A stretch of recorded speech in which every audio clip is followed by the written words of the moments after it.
من شخص قدر يعمل اكثر من 600 مليون دولار ب6 سنين لشخص عم يحتفل بعيد ميلاده اللي 63 وفي بحسابه البنك $0. فكيف تحول مايك تايسون من واحد من اغنى الرياضيين بالعالم لشخص مفلس ما معه ياكل؟ قصتنا بتبلش من بعد ما فاز مايك تايسون باول بطولة لإله. فبمجرد ما فاز بهي البطولة صار ياخد اكثر من 20 مليون دولار على كل فايت بيلعبه، هذا غير مصادر الدخل التانية اللي كان عنده اياها، مثل الاعلان اللي عمله لاحد كازينوهات امريكا واللي ربح منه اكثر من 50 مليون دولار، وظهوره بالدبليو دبليو اي كضيف واللي ربح منه اكثر من 3 مليون دولار باقل من ربع ساعة. وطبعا ما فينا ننسى لعبة الفيديو اللي انعملت عنه واللي وصلت لاكثر من 2 مليون تحميل بهداك الوقت. وبسنة 1990 بيتم تصنيف مايك تايسون على انه اكثر رياضي دخلا بالعالم، بس مع الاسف هذا الشيء ما رح يستمر. فبعد اقل من سنتين بيتم سجن مايك بتهمة الاغتصاب، وبين سنة 1993 و 1995 مايك تايسون ما قدر يحقق ولا دولار، فعليا كان قاعد بالسجن وما عم بيشتغل ولا اي شيء، والناس كلها حكت انه خلص هي النهاية، بس الواقع كان عكس هيك تماما. فاول ما طلع مايك تايسون من السجن قدر يحصل على شيك بقيمة 20 مليون دولار بسبب اعلانات كان مسويها هو من زمان، وبعدها بفترة قصيرة قدر مايك يحصل على 25 مليون دولار، واللي يعتبر اكبر رقم بيندفع لاي ملاكم بالتاريخ مقابل فايت وحده مع بيتر ماكينلي. واستمر مايك على هي الحاله، وخلال سنتين قدر يحقق 140 مليون دولار بس من الفايتات اللي هو كان يلعبها، ووصلت ثروته لاكثر من 600 مليون دولار. هذا الشيء اللي خلى مايك يحس حاله اقوى رجال بالعالم جوات الحلبة وبراتها كمان. Money is a false sense of security. False sense of security. Nothing about it could be a You feel real. invincible with money. Sure. You feel like you can't even die. فهو جوات الحلبة قدران يخسر اي حدا بيطلع قدامه، وبرات الحلبة قدران يشتري اي شيء بده اياه ويصرف ملايين الدولارات بدون ما تفرق معه حتى. ولان مايك تايسون جاي من عائلة فقيرة، هذا الشيء خلاه يصرف ملايين الدولارات على شغلات كتير تافهة، وواحدة من اكثر الشغلات اللي تايسون كان يصرف عليها فلوسه واللي هي السيارات. فتخيل انه مايك خلال فترة حياته اشترى 110 سيارات، والمصيبة انه مو كل هالسيارات كانت لإله، بل نسبة كتير كبيرة منها كان يشتريها بس كهدايا. فعلى سبيل المثال كان في سيارة بنتلي سعرها 320 ألف دولار، وبهداك الوقت هي كانت تعتبر أغلى سيارة بالعالم. فلما شافها مايك حبها وراح واشترى وحدة لإله. من بعد ما اشتراها حس انه ألوانها كتير حلوة واشترى 4 غيرها لرفقاته.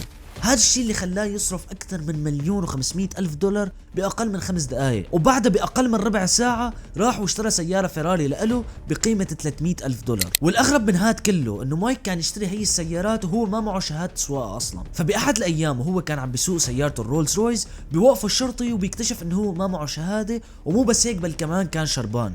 فبيقول له مايك ليك ايش رايك تاخذ السياره وتحل عني احسن ما تاخذني انا والسياره؟ وفعلا الشرطي بيوافق. فبوقتها تايسون عطى الشرطي سيارة قيمتها اليوم اكثر من 1,000,000 دولار، وعلى فكرة ما كانت هي اخر مرة بيعمل هي الحركة، فرجع عمل هي الحركة مرة تانية لما كان مع رفيقه بالبار، ولما طلعوا حكاله ليك مسوك مفتاح البنتلي خدها وروح انبسط فيها انت وحبيبتك انا ما بدي اياها. فعلا رفيقه اخذ السيارة راح فتل فيها وراح البيت، وبعد فترة حكى مع مايك قال له مايك بدي ارجع لك السيارة، اما مايك قال له لا انا اعطيتك السيارة كهدية لانه هي ما بتلزمني. ومع زيادة عدد سيارات تايسون قرر انه هو يشتري فيلا وبيوت لحتى يوسع هي السيارات فيها، لحد ما اشترى فيلا فيها 21 غرفة نوم و35 حمام و4 بارات وسينما وغرفة العاب وكازينو وجيم خاص فيه، وكل هدول الشغلات اللي حكيناها كانت اشياء موجودة جوات البيت. فبرات هذا البيت كان في عنا ملعب باسكت ومسبح وشلال. هي الفيلا نفسها اللي اشتراها 50 سنت بعد 10 سنين من مايك تايسون، واللي حكى انه كانت اغبى قرار بسويه بحياته. واذا كنت مفكر انه الشغلات الغبية اللي اشتراها مايك خلصت فبتكون كتير غلطان، لانه صدقني لسه هلا بدنا نبلش. فتخيل انه مايك راح اشترى بانيو مطلي بالذهب ب2,200,000 دولار لزوجته الاولى اللي كان متزوجها، وبعد اقل من سنة قرر انه هو ينفصل عنها. وطبعا اكيد الطلاق بامريكا ما بيكون ببلاش، فالطلاق كلف مايك اكثر من 10 مليون دولار. هذا غير انه عمل حفلة عيد ميلاد لرفيقه بقيمة 420,000 دولار، وبعدها راح اشترى نمرين بنغاليين ب140,000 دولار، واللي تكلفة اطعامهم لحالها كانت بتكلف مايك تايسون 200,000 دولار سنويا. هذا غير المدرب الخاص لهدول النمورة اللي كان بياخد منه 125,000 دولار. هذا غير انه بمرة من المرات انجبر مايك يدفع 125,000 دولار كتعويض لرفيقه لانه النمر تبعه عضه. وعلى فكرة هي ما كانت العضة الوحيدة بمسيرة مايك تايسون، ففي عضة تانية كلفته اكثر بكتير. فبسنة 1997 كان مايك تايسون عم بيلعب فايت عادية مع شخص تاني، وفجأة قرر انه هو بده يعضه من دانه، ولما عضه من دانه شق له شقفة من اللحم تبعه. هذا الشيء اللي خلاه يدفع 3 مليون دولار كتعويض. والمشكلة انه مايك ما تعلم من غلطه، فبعد فترة رجع لعب فايت تانية مع شخص تاني وراح وعضه من اجره، ورجع دفع له غرامة 335 ألف دولار. وبهداك الوقت مايك ما كانت فارقة معه، فعليا كان بيعمل اللي بده اياه، بعدين بيروح وبيدفع مصاري لانه مصاريه كانت انفينيتي، فعليا عنده مصاري ما بتخلص. وطبعا اكيد مصاريف تايسون ما خلصت هون، فهو كان عنده اكثر من 200 موظف، من طباخين لاشخاص بتساعده انه هو يلبس، لناس بتحرسه وهو قاعد بيمشي. وواحد من اشهر هدول الاشخاص كان شخص اسمه ستيف. فستيف كانت شغلته بكل بساطة انه ياخذ تياب تايسون يعطيه اياهم، يرجع ياخذ تيابه القديمة منه ويحطهم بالخزانة، وكان بياخذ لحتى يعمل هي الشغلة 300 ألف دولار بالسنة. وتخيل انه مايك وصل لمرحلة من البطر انه لما يدخل على اي بار يدفع حساب المشروبات لكل الاشخاص الموجودين بهذا البار. والصدمة كانت بانه مايك عم بيعيش نمط حياة الرفاهية هاد وهو عم بيتهرب من الضرائب. فأحد التسريبات بتحكي انه بهديك الفترة كان عليه 13 مليون دولار كضريبة للحكومة الامريكية و4 مليون دولار للحكومة البريطانية. والمصيبة الاكبر كانت بانه كل السيارات اللي عنده اياها مايك كان شاريها بقروض من البنك، هذا الشيء اللي راكم عليه مبلغ 27 مليون دولار. والبنك اجى طالب مايك بهذا المبلغ بنفس الوقت اللي كان مايك عم بيطلق فيه مرته الثانية. هذا الطلاق اللي كان عم بكلف مايك 9 مليون دولار، وبنفس الوقت كان عنده 200 موظف عم بيطالبوه بالمصاري تبعوتهم. فمايك تايسون كان قدام خيارين، اما يبيع كل شيء عنده ويدفع الديون اللي عليه او يروح على السجن. وفعليا بقرر مايك يبيع كل الفلل، كل البيوت، كل العقارات، كل شيء باسمه، وضل عنده بس 1250 دولار، طبعا من بعد ما دفع كل الضرائب اللي عليه. وفجأة بتجي فرصة أخيرة، فرصة إذا قدر يستغلها راح يحصل على أكثر من 19 مليون دولار، ولكن إذا ما قدر إنه هو يستغلها راح يضل مفلس. والفرصة كانت كالتالي، كل اللي عليه يعمله إنه هو يلعب فايتين ورا بعض ويفوز فيهم، الأمر اللي كانوا الناس كلياتهم مفكرين إنه هو كتير سهل.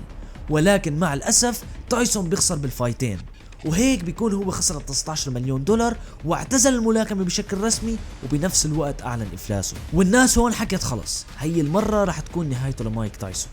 ولكن للمرة الثانية على التوالي بيرجع مايك تايسون بيصدم الكل بأنه هو لسه عنده فرصة تانية. فمايك بيقدر يعمل كتابين، الكتاب الأول كان عن سيرته الذاتية، والكتاب الثاني كان نصايح للشباب، والكتابين بيحققوا نجاح خيالي وبيبيعوا آلاف النسخ. هذا غير ظهوره بفيلم هانج اوفر اللي قدر يحصل منه على أكثر من 300 ألف دولار. وطبعا أكيد مايك ما وقف هون، بل راح وعمل بودكاست له على اليوتيوب وصار يشتغل عليه، وفعليا هذا البودكاست صار ناجح بشكل كتير كبير.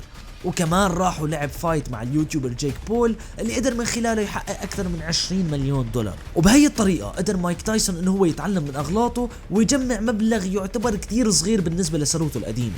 فمن بعد ما كانت ثروته بتتجاوز ال 600 مليون دولار، ثروته اليوم بالزور عم بتوصل لل 30 مليون دولار. والدرس اللي لازم كلياتنا نتعلمه من قصة مايك تايسون انه احيانا بتكون المحافظة على الفلوس اصعب بكتير من انك انت تقدر تطلعها. فاذا هلا انت كنت بمرحلة من مراحل حياتك عم تقدر تطلع مبلغ مادي محترم، نصيحة لا تصرف المصاري اللي معك كلها، حاول انك انت تجمع شوي وتستثمر شوي لحتى تضمن مستقبلك. واذا انت كنت مفكر انه مايك تايسون هو الشخص المشهور الوحيد اللي بعد ما وصل للقمة تدمر، فانت بتكون كتير غلطان. فعلى سبيل المثال عندنا الشيف نصرت اللي بعد ما وصلت مطاعمه لانه تكون واحدة من اكبر المطاعم بالعالم، حاليا هو مهدد بانه يخسر كل شيء ويفلس. فاذا كنت مهتم تعرف اكثر عن هذا الموضوع بنصحك تكبس هون وتشوف الفيديو، بنفس الوقت بنصحك تكبس هون وتشترك بالقناة رح توصل 100,000 مشترك باسرع وقت ممكن. وبس بشوفكم بالفيديو الجاي، سلام.